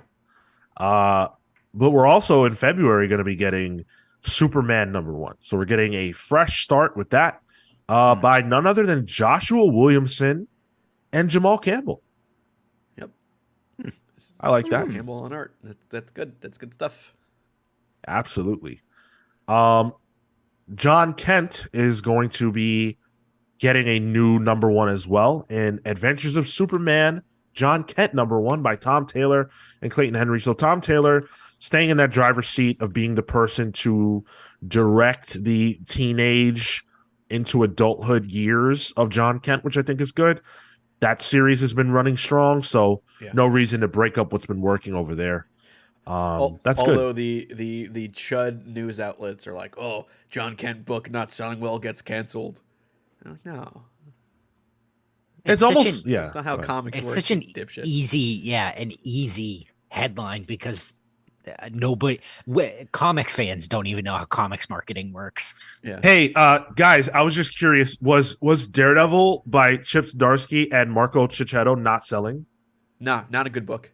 Yeah, it sucked, right? Because it got canceled, Really, right? And then really, they really, released a new #1 like a month later. really Well, forced and down that Irish Catholic that guilt down my throat. that Devil's Reign book only got 6 issues or whatever. That Yeah. sucked. Yeah, that was terrible. We're memeing, by the way, just in case that wasn't obvious. Um, so we're actually, this was a big surprise to me. I didn't see this one coming. We're getting Unstoppable Doom Patrol. So Doom Patrol Let's getting an go. adjective up front, which is pretty cool. Yes. Which And is it's by, sorry, go ahead. the adjective up front is pretty funny, because it's like the X-Men were a knockoff of the Doom Patrol, and now the Doom Patrol's knocking off of the X-Men. Good I love. catch. Yeah. Yes. Dennis Culver and Chris Burnham. Chris Burnham on art. That's great. You're a Burnham guy, right, Sean? Batman. Absolutely. Yeah, Yes. yeah, I love 100%. And Burnham on Doom Patrol is oof. That's good stuff. Do either of you have a familiarity with Dennis Culver? The name does ring a bell. Yeah. I will do some digging. Cool. Yeah, you do that. This Go ahead. this new Doom Patrol logo is slick. Got they the have a yellow uniform, D too. with the Yeah. P inside of it. Ooh, Oh right, yeah. Because that is on the timeline. timeline. Yeah. Yeah. Mm-hmm. Can I ask you guys, because this is not my wheelhouse, you know that. Other than Robot Man, whose name I can't recall, who are these people? Who are these characters? You The have negative man in the back. Yeah. Okay. Which negative man it is, unsure. Then you have Yeah. Rita also in the back as well. Yeah. Okay. Yeah, the other three, I'm not positive. So Sean, Dennis Culver is actually he looks like he's worked with Williamson a lot, co-writing. Okay. He worked on Justice League Incarnate and some of the side books for Dark Crisis, like the Dark Army and those like one-shot Sure. things. Yeah. So and- he's working his way up. Yeah. He seems to be like a good a Joshua Williamson's kind of guy. Is this guy made of teeth in this cover? This is what I was trying to figure out. That's Because if disgusting. he is, that is a very Doom Patrol thing, and I like it. No, that's not the case, dude. That's not. hope he's That made can't of be what's teeth. happening. I want him to be made of teeth. He looks like he could be a Doomsday type guy. Yeah. Yeah, And also, yeah. like, the guy behind him is like, oh, this looks like an Umbrella Academy member, which is also kind of a play on the X-Men Doom Patrol thing. So I sniff what they're doing here, and I really like it. Well, and this they is up kept your alley Robot Man. anyway. Oh, you write Doom Patrol on a book, it's up my alley. You write Chris Burnham on a book, it's up my alley. Combine the two, I'm in. It's up your butt. So That would be a Doom Patrol thing. The- Yes. the back alley, as it were. Yeah. God's loophole, as I call it. Wow. All right. Wrap your brain around that one while we talk about what's going to be dropping in April. So we've got Superboy, The Man of Tomorrow, by Kenny Porter and Janoy Lindsay. This actually won the round robin vote that DC had done. Oh, okay. Mm-hmm. Forgot about that. I know. That feels like years ago. Well, they do them annually now, so it was also. They're like, no more mail-in ballots. We're only counting paper ones. Look, you guys see Blake's eyes? Dude, yes, you got a Cujo that over is there. scary. Wild. That is Goosebumps level. Remember the Goosebumps intro with that creepy dog? That dog. I love I'm trying that. to I see have who that song stuck in my head. Janoy Lindsay is, what they've done. I'm not familiar with the name. Yeah, I'm not sure. Angel. They worked on Angel and House of Slaughter. House of Slaughter as well. Okay. Okay. All right. Angel, pretty good. Good looking at least. House of Slaughter too. Green Lantern, Hal Jordan. We got 2 Green Lantern books. One is Hal, one is John. Hal's coming out in April, but John Stewart is TBD 2023. So for Hal Jordan, we have Mariko Tamaki, who I love. We don't know the artist yet, but it's just the return of Hal Jordan to Earth, which is I guess exciting. I mean, I'm just honestly like I don't care where Hal is because I've not been keeping up with Hal's exploits. But if you're telling me that Mariko Tamaki is going to be writing anything, really, I'll buy it. Has a woman ever written Green Lantern before? I don't know. I don't think so. Let alone, straight white male milquetoast Hal Jordan. I think that's historically been very only dudes are writing this. Just in general, I hope that's not the case. That this is the first woman to write Green Lantern, but I feel like sorry, the Far Sector. Yes, N.K. Jemisin. Yes. Mm-hmm. Gotcha. Original character there, to be fair. So, I want to pitch something really fast because I actually think Kelly Sue DeConnick would be an interesting person to write Green Lantern. I agree. Okay. She's writing plays now, I think, that are performed in Portland. She's doing a musical in Vegas. Yeah, in Vegas just came out. Yeah. That's wild. Wow, what a I was turn. listening to Brian Michael Bendis' interview on Mark Millar's podcast. Oh, you too, huh? Yeah, you too. Yeah. Great show actually. Once you can understand what Mark Millar is saying, very, very deep accent. Love it. I want to get Bendis on here. How about that? Hey. Only 6 issues for Superboy? Yeah. Okay. The cover has it listed as one of 6. Yeah, Glenn, I would say that could definitely change. I mean, Poison Ivy was initially, I want to say it was one of 6 as well. And then that did so well that it got full series orders. So, these things do happen if people support it. I don't see a reason why DC would say, you've had enough of that thing you like, Oh, I can see them doing that.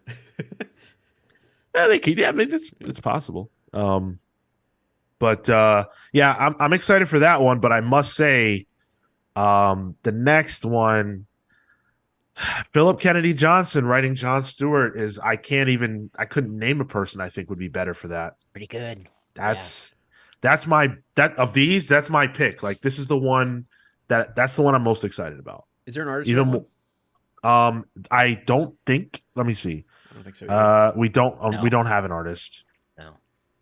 Yeah, we don't have an artist for that one. But come on, man. After everything Philip has done with Superman, after we saw how he could hone in on his personal experiences in Alien and how good that was, I think this could be a real gem. So I'll be there for that day one. I'm sure you guys are excited about this next one, Green Arrow. I am. Yeah. Yeah. This one's also in April from Joshua Williamson and Sean Isaacs.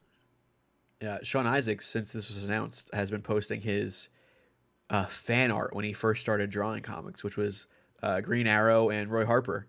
He's like a Wow. diehard fan, and this is like a dream project for him. So That there, rules. That and like rules. he specifically talks about how like Roy is a big deal for him. So being able to like do some Roy stories is fun, which I'm happy for. Hopefully he's not swinging around a dead cat in this book, but you know. Hey, listen. Yeah, what I like about this is it seems like it's going to focus on the Green Arrow family. Yep. Which hasn't been a focus in a long time. It hasn't been a focus, but they've been adding to it at the same time. Yeah. Yeah. Like there's Speedy, there's the new Speedy, right? And then there's that new Red Canary as well. Who I guess would fit in here if Black Canary is part of this. Yeah, it's a big old family. It's got a lot of bows in that, a lot of arrows in that quiver. Oh yeah. Then this is, I think, the one that drew most people's attention, because we have Batman Brave and the Bold. This is a May book. The cover's pretty snazzy. It's got Joker playing with a chessboard that features Batman's cast of characters on it. And of course, he's holding the king. He's holding the Batman piece in his hand. This has a lot of people attached. I'm not even sure how this is going to work. Tom King and Mitch Gerrits get top billing on this one, but we've also got Gilliam March, Gabriel Hardman. I know, yeah. Oh my God, I love Gabriel Hardman. I am such a huge fan, and his absence from comics of late really is unfortunate. So I'm really excited about this. Dan Mora, though, also, who is another tremendous talent, and Rob Williams will also be a part of this, and more that they haven't announced. So it's essentially a new creative team each issue, right? That's how Brave and the Bold typically has worked. They're just one shots. Yes. Yeah. It's a lot like Marvel's old 2-in-1 that Chip Zdarsky revived. Yes. So yes. I don't see Chip Zdarsky's 2-in-1 was literally just the Thing and Human Torch. It didn't switch over.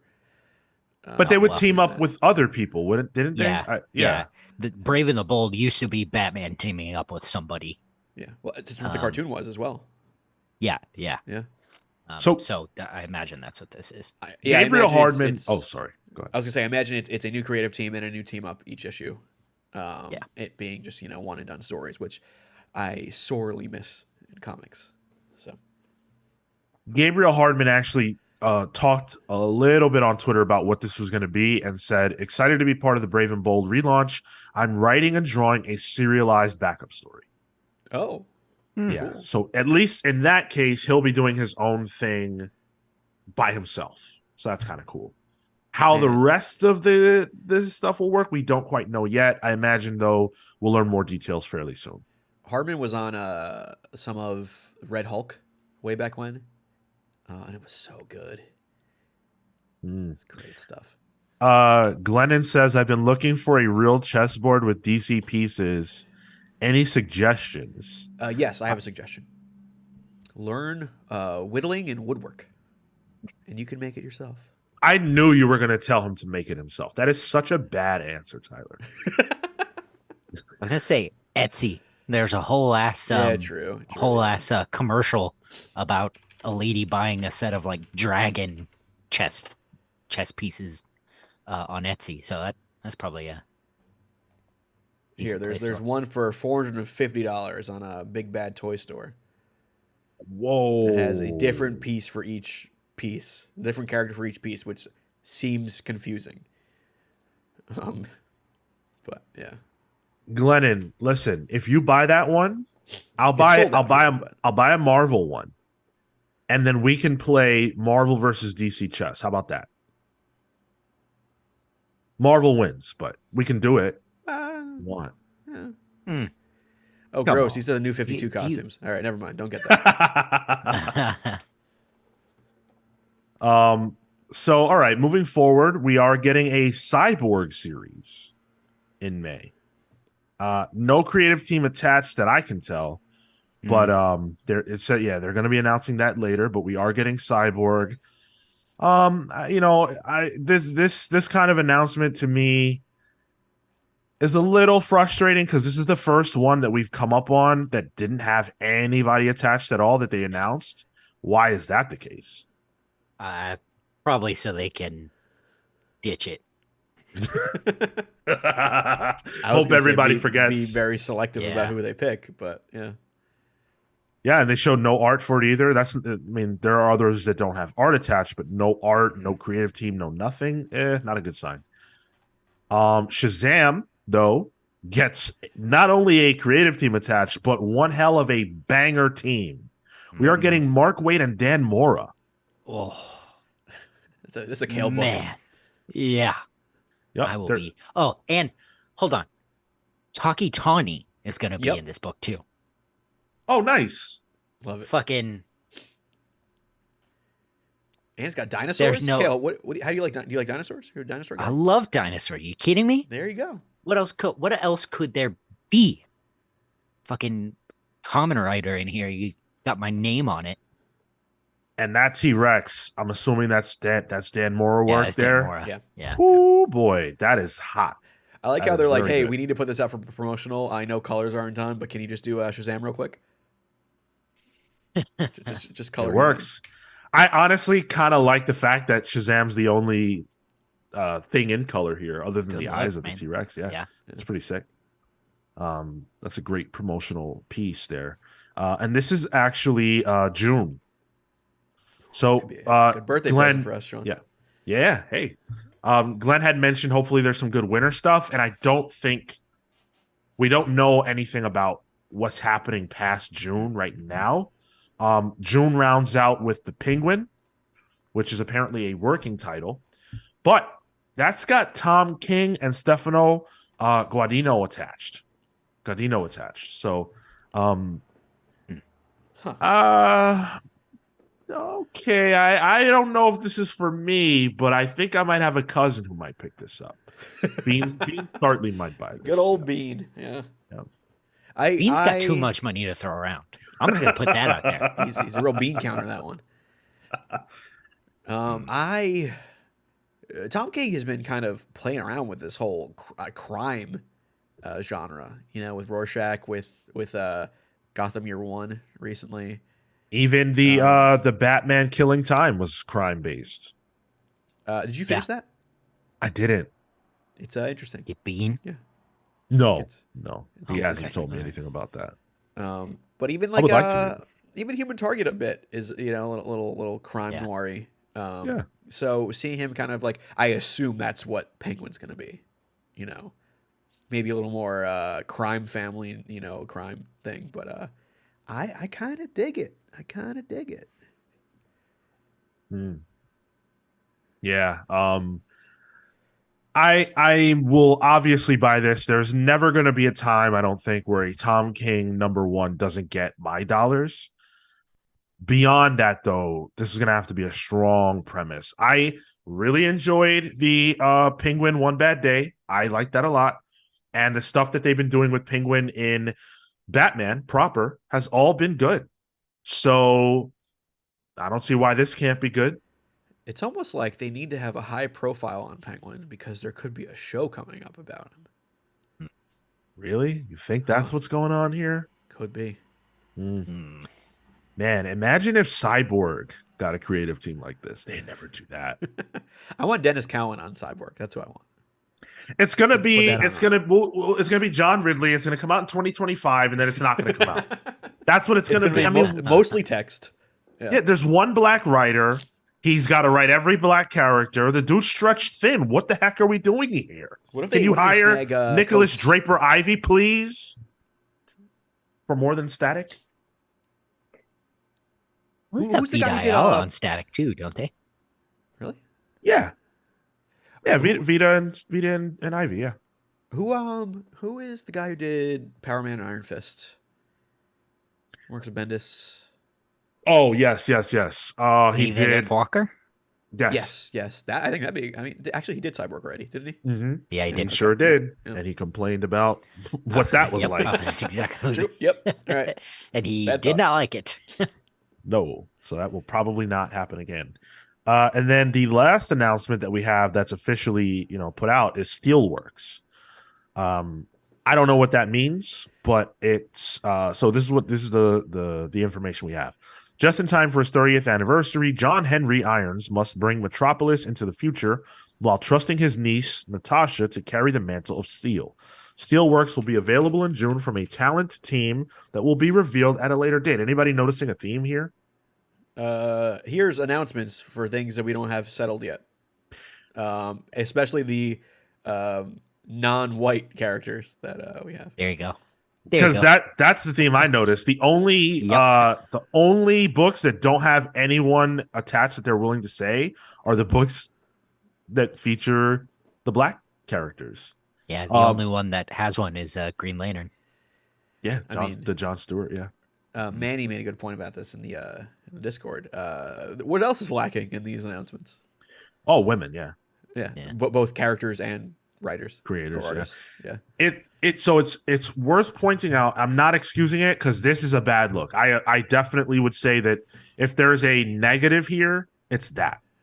The announcements themselves are cool, but the lack of representation and it's just diverse voices and characters is concerning. But I don't know if people are considering this one little factor. This does not represent the totality of what DC is releasing in this time frame, because Catwoman will still be there. We're still going to have all those different books. Wonder Woman will be there. All that stuff will still be there. So we're not going into like a dark territory where it's just going to be, these books and all the women are banished. So we will have those books, but I do agree that not having, hey, maybe Power Girl should have her own series. Maybe you spin that out. What about Supergirl? That could be cool. Something like that. No Yara Flores, which could be more because of how that's going with Joelle Jones. I know that was canceled. Maybe they want to cool that down a little bit. I don't know. But also, no team book announcements, really. I mean, the Green Arrow one was like, it's going to be dealing with the family. Yeah. I think this is more just Superman. like, hey, we want to put out an announcement that puts a good spotlight on some stuff we're excited about. And I think they explicitly probably shouldn't have announced Cyborg or Steelworks, but I think just looking at those other books without Cyborg or Steelworks looks bad. So it's like, all right, well, we got to just say we're doing these anyway just to get ahead of it. Rather than like, oh, here are all these white books we're announcing. Like they're like, all right, let's sprinkle those in. We're not really sure who's doing it yet, but we're gonna do it.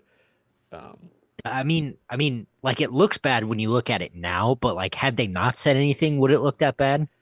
I think so. I think the absence of is definitely something that people pick up on. We pick up on because look at what's been said about the lack of women. Like, maybe they do have maybe to your point, maybe they have something. Maybe the back half of this year-long plan looks more like what would be ideal, but they don't want to say that because it would just be more of, no creative team yet, blah, blah, blah. No one wants to hear that. So it's kind of a catch-22, but my issue is what is preventing them from knowing? How do you know the book? How do you know you're going to do a Cyborg book?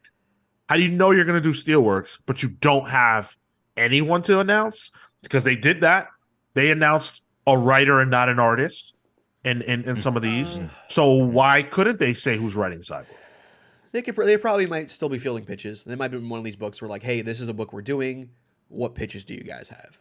It could be one of those situations. It could be like editorial concepts they're working on. That's my biggest fear with this new era of DC. New boss, same as the old boss type of thing, where it's editorial kind of runs the. One thing, two things actually in that initial timeline they posted. There is two things that jump out to me. One, the Hawkman logo is on there. Yes. Yeah. In the same line as Shazam, which Shazam would be in June, so maybe we'll get a Hawkman book somewhere around then. Well, Batman is also in that line too, and it looks like there's a new story or whatever. Yeah, You know the the night something. It's yeah, blacked out half of it, but we know there's some kind of Batman event coming up. Hmm. yep. Um, Yeah. I hope it's about Knight and Squire. It's a big hope, Yeah. but Now you know what? Now that you say that, I also hope that I it love won't Knight and be, Squire. but that Yeah, could be fun. Can you there's your imagine female-led character right there. Love Knight. like The their big their summer their event. big summer tentpole event is Knight and Squire. Oh my god, that I would could go over only like a lead dream, balloon. Sean. I could only dream. That The Paul Cornell miniseries, the fantastic. the long bonfire night. Hey, Glenn says, I want a good Flash story to read. Well, I have good news for you because the 1 Minute War will be starting, I believe it Oh starts in yeah, January, and we are yeah. all excited for that. The concept there, really fast, is just that there's this race of beings who have access to the Speed Force as a resource. So it powers their weapons, it powers their cities, they use it, and they are able to dispatch of entire planets of people very quickly because they can kill you without you being able to know you're dying.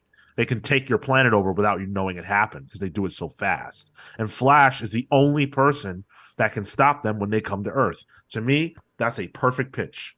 So, Yeah, the yeah. stuff that's Jeremy Adams and the stuff we've read from him recently. He's recently taken over the book, I think, from Williamson. Has been really good. It feels like good old Flash. The Discord, people in Discord really like that stuff too. So Mm-hmm. Mm-hmm. Yeah. So that's something to look forward to there. All right. So, big picture. How do you guys feel about this announcement? How do you feel about this timeline? What are you most excited about? And does this inspire hope in you that DC's on the right track? it is nice to see them forward planning and letting us know. Like Marvel has been doing this for years. Yeah. You know, like I think they could have even done one of those things that Marvel does. Like screw it, just bite off them completely. Where they have like that splash page where it's like, here are a whole bunch of characters that we're going to be focusing on. We're not announcing books, we're Mm. not announcing creative teams, but we're announcing characters. You know, like they Right. did it when like the one that jumps out to me. I think it was like the heroic age one where it's like, oh, Yeah. here are these characters, or the one where it was like, oh, Venom is in with all these heroes. What's going on? And then we got Donny Cates' Venom. You know, Sure. so I think they could have done something like that just to maybe show off, like, oh, Black Canary's here, Zatanna's here, like Mm-hmm. expect them somewhere. So to maybe kind of like quell some of the fears of like, oh, this is a lot of dudes. Especially since I think like DC's like female-led characters in books are some of the best, like in terms of the characters that they have. So Arguably better than Marvel's. the argument could be had, sure. I don't know that I would personally say that, but I No, think when you're talking about sure. Wonder Woman, Catwoman, Harley Quinn, and stuff like that, I think they've got a good Yeah. good roster there.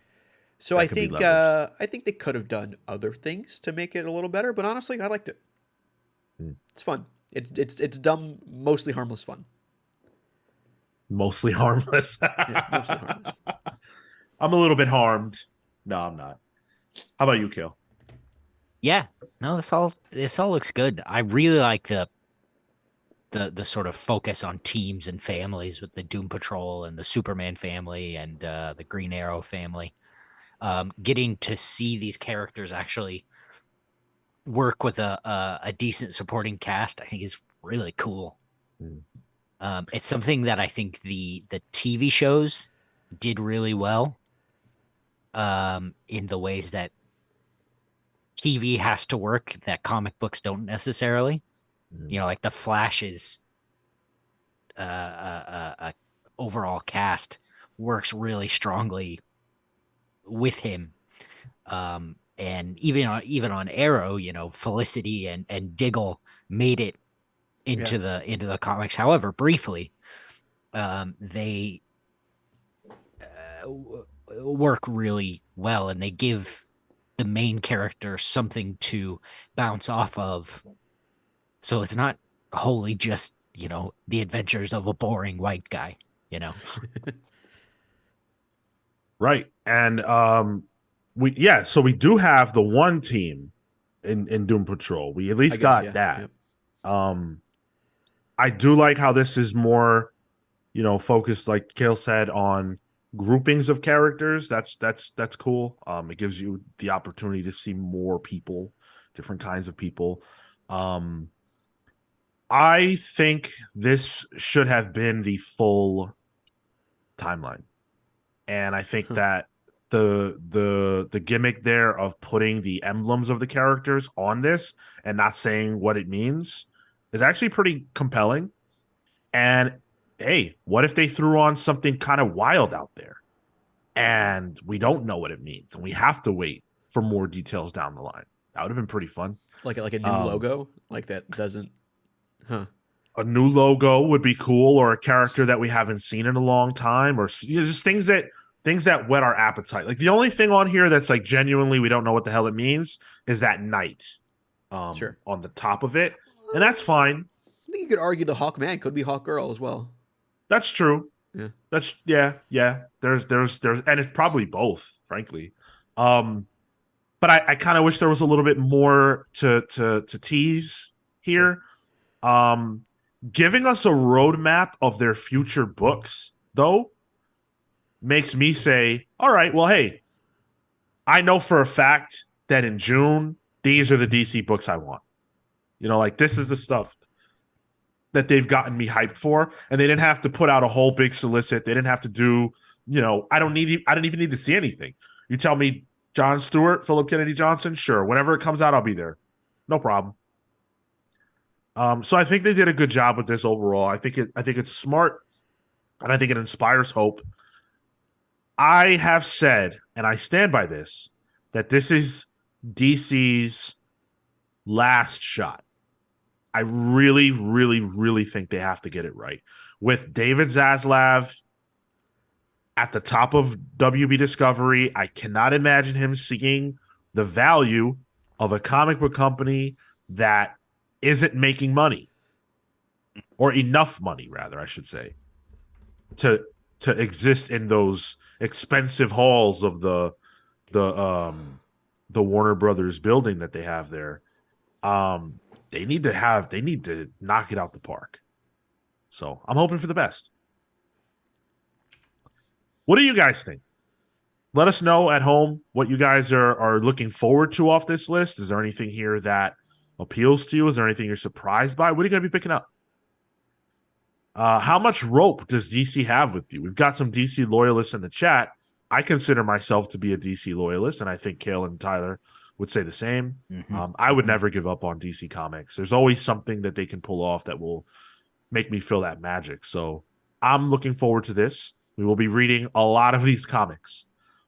So if you want to hear our thoughts, you want to tune into Pals Pulls, which is every Thursday at 6 p.m. Eastern, except this week it's on Wednesday, just because we want to spend Thanksgiving with our families. But yeah, we will review a lot of these going forward. So come check that out. In addition, you can listen to this very show every single Saturday live on YouTube and Twitch at 10:15 a.m. Eastern. So come hang out with us. We had a great time with you guys in chat today. Thank you so much for hanging out with us and chatting with us. We always appreciate it. You make this show very fun and vibrant to come and do every week. So we really appreciate it. Patreon.com/The Comics Pals if you want to support. You can subscribe for as little as $3 a month. And there is a lot of cool stuff that you can get on over there. So I encourage you to just go check out the page. I'm confident that you'll see something that's for you. So give us a chance on that front. Subscribe for free wherever you can. Like the video, share it with your friends. All that stuff's free to do. We are literally only missing the subscriber benchmark on YouTube to be monetized on there. Okay. And that's going to happen through the strength of the support we get from you guys. So if you want to help us hit that next level, if you've got friends that don't know about this show that you think might enjoy it, have them listen. Grab their phone. Say, hey, I'm subscribing you to this channel because you're going to like it and I know it. Grab your grandma's phone and say the Russians are attacking. I need your phone real quick.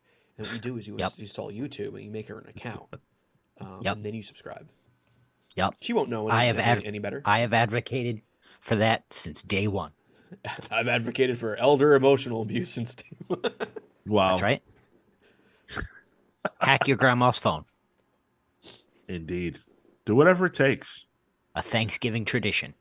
Join our Discord server, by the way. If you enjoy the interaction with the listeners, if you want to be a part of that, we have a great community. A lot of the people who've commented today that we have referenced are there, and we have a great time with them every day, not just whenever we do the show, every day. So we always hope to have more of you join that community.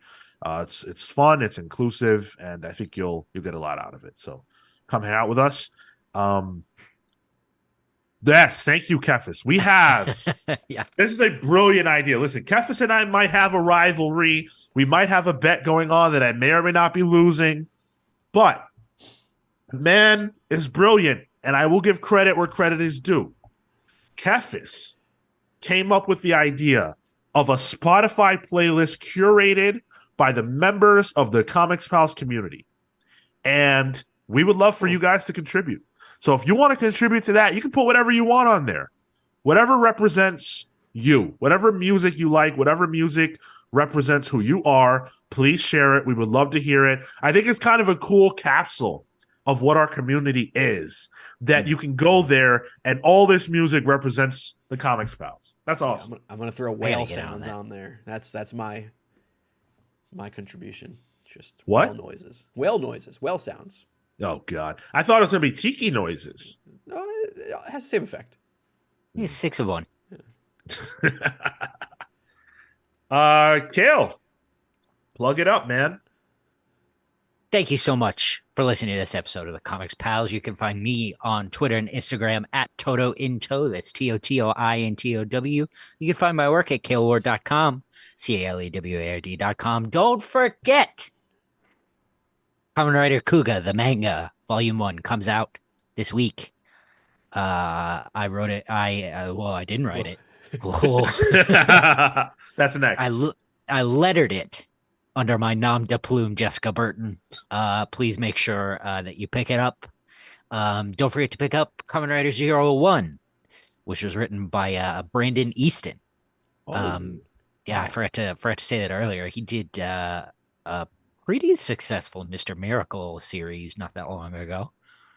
That's going to be really good. More Kamen Rider is good for the whole world. Please do that. And please forgive Pokemon Scarlet and Violet. They know not what they do. Tyler?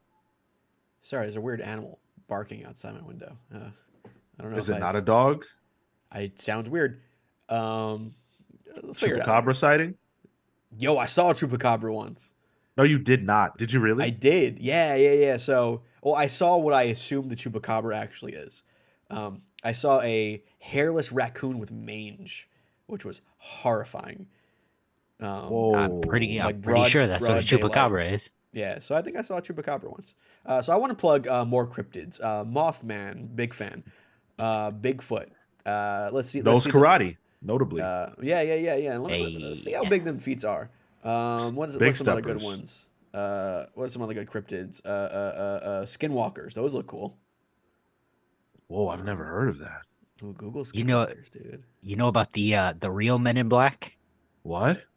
They're crazy. What do you So, mean? It's not like Will Smith and Tommy Lee Jones, right? No. They're like aliens themselves. Yeah. Dude, okay, this is my actual plug. Department of Truth? Truth by Sean, you're intrigued by this? Yeah. That's Department of Truth. I have every issue, and I'm so angry that I haven't read it. I read the first Oh one. my god, if I get comics tagged, I'm gonna force you to read those. They're so Yeah. good.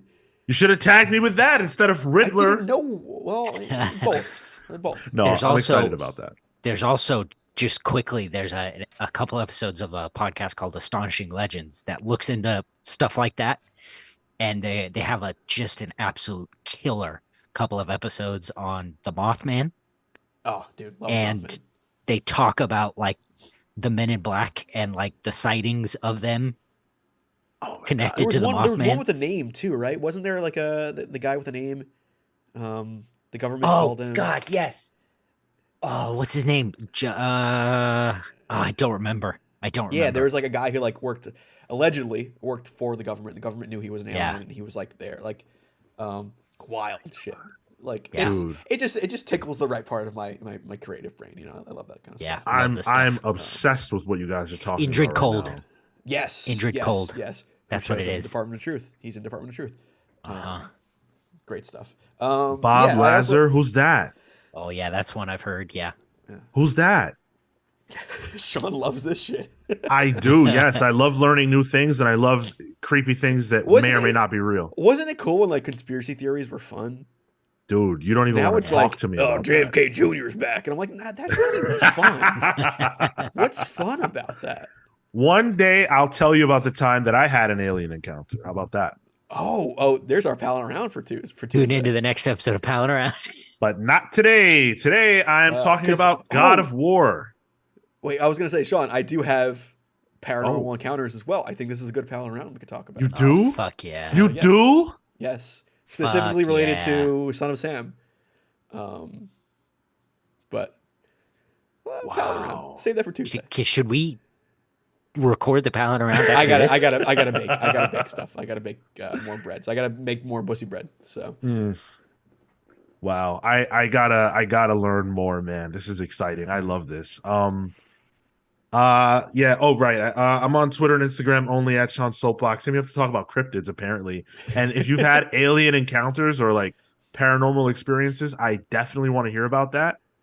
I have a Mothman bumper sticker. Actually, it says Mothman ate my entire ass at a Denny's. And that's the place it Unreal. would happen.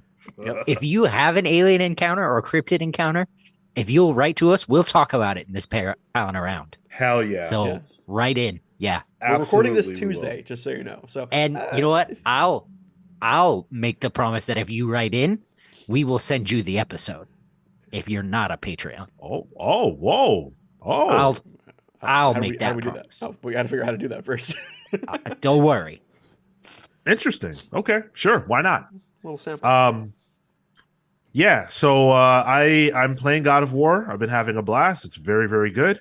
I just had a boss fight that I consider to be one of the best I've ever had in a video game. So yeah. Very good game. And Tyler, as a fellow World of Warcrafter, yes, that is me. The boss fights feel like raid encounters. Oh, okay. Phases. Yep, phases. Certain damage mitigation points. Don't stand in the fire. I do a lot of that. Zones that are outlined that you need to move out of. All that stuff. Cool. All right. Yeah, and this is going to be my holiday game, I think. Right now I got Dragonflight and Pokemon, which hopefully Pokemon runs. So I purposely delayed my God of War buying, but fair enough. It's on the list for sure. And that's it. Happy Thanksgiving. Enjoy your Thanksgiving. Enjoy your turkey or your turducken or your chicken or whatever it is that you consume on that day. Have fun with your family. Somebody made a turkey with a squid in it, so it had tentacles coming out of the turkey, the turkey gooch, whatever they call it. So how would you, never mind. No, go ahead. We might as well. We're trying to end the show. It's fine. Just end it. We don't need to go there. Fair enough. All right, guys. Thank you so much for listening. Until next time.